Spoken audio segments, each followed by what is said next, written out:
What would you do when people would get off topic? And did you have any advice for keeping people on track?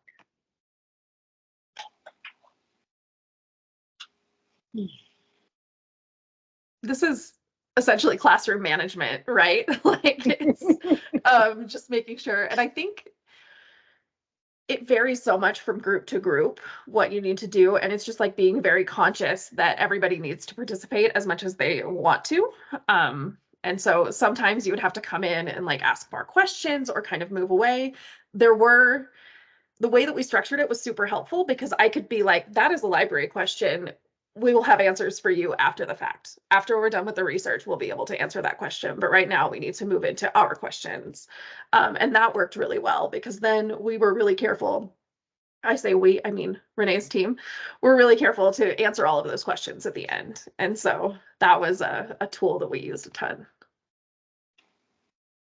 I love your response, Carissa. That's it's classroom management because Yeah. I know that was, I taught third grade through adults at one point in my life. And it's like, yeah, I could just redirect people.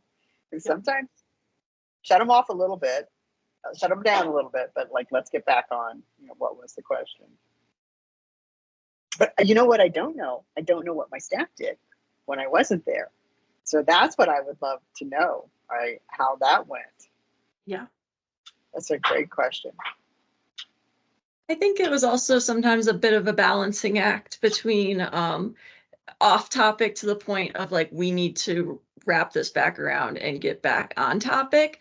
And then other times you'd ask a question and not necessarily get a direct answer to the question you asked, but the conversation that they're having is all still around the prison barriers inside the prison or the library in general, or it wraps around, and you learn a lot from those conversations as well. And so, yeah, just identifying when we did need to redirect and when it was very valuable to let the conversation flow, even if the question got a little lost in there.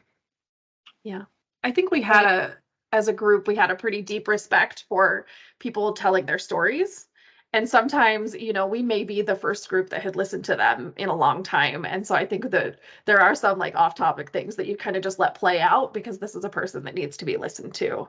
And yeah, those we can just not use in the transcripts. You can always clip that out later. I totally agree. And I also think that there were moments where, as much as you want to stay to your script that you kind of have, a conversation starts and you think to yourself, actually, this is really interesting and could be really useful for our research.